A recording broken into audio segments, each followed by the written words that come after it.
श्री बगलामुखी अष्टोत्तरशतनाम स्तोत्रम्। ओम ब्रह्मास्त्र रूपिणी देवी माता श्री बगलामुखी चित्शक्तिर्ज्ञान रूपा च ब्रह्मानंद प्रदायिनी महाविद्या महालक्ष्मी श्रीमत् त्रिपुर सुंदरी महाविद्या महालक्ष्मी श्रीमत् त्रिपुर सुंदरी भुवनेशी जगन्माता पार्वती सर्वमंगला ललिता भैरवी शांता अन्नपूर्णा कुलेश्वरी पाराही छिन्नमस्ता च तारा काली सरस्वती जगत्पूज्या महामाया कामेशी भगमालिनी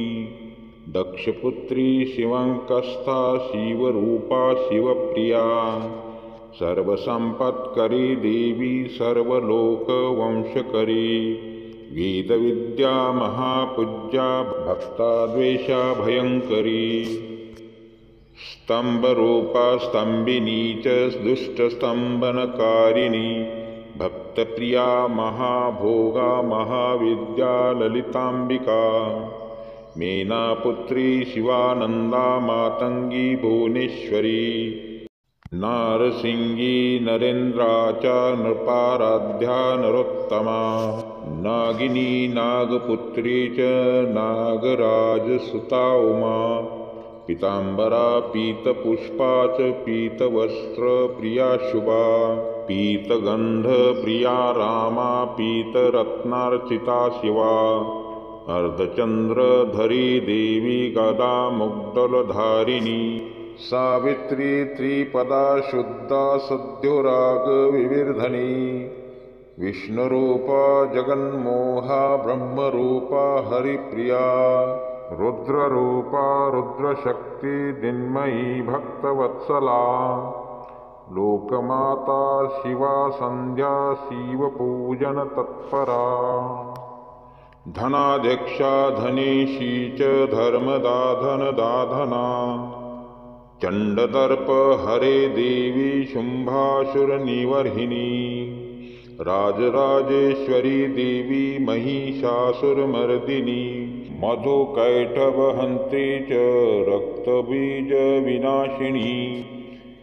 धूम्राक्षदैत्यहन्त्री च भण्डासुरविनाशिनी रेणुपुत्री महामाया भ्रामरी भ्रामराम्बिका ज्वालामुखी भद्रकाली बगला शत्रुनाशिनी इंद्राणी इंद्रपूज्या च गुह्यमाता गुणेश्वरी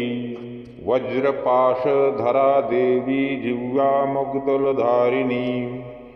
भक्तानंदकरी देवी बगला परमेश्वरी अष्टोत्तरशतं नाम्ना बगला यास्तु या पठेत् रिपुबाधा विनुर्मुक्त लक्ष्मीस्थैर्यमाप्नुयात् भूतप्रेत पिशाच ग्रहपीडा निवारणम् राजानो वशमायति सर्वैश्वर्य च विन्दिते नानाविद्या च लभते राज्य प्राप्नोति निश्चितम् भुक्तिमुक्तिमवाप्नोति साक्षात् शिव समो भवेत् रुद्रयामले सर्वसिद्धिप्रद श्री बगलाष्टोत्तरशतनाम स्तोत्रम्।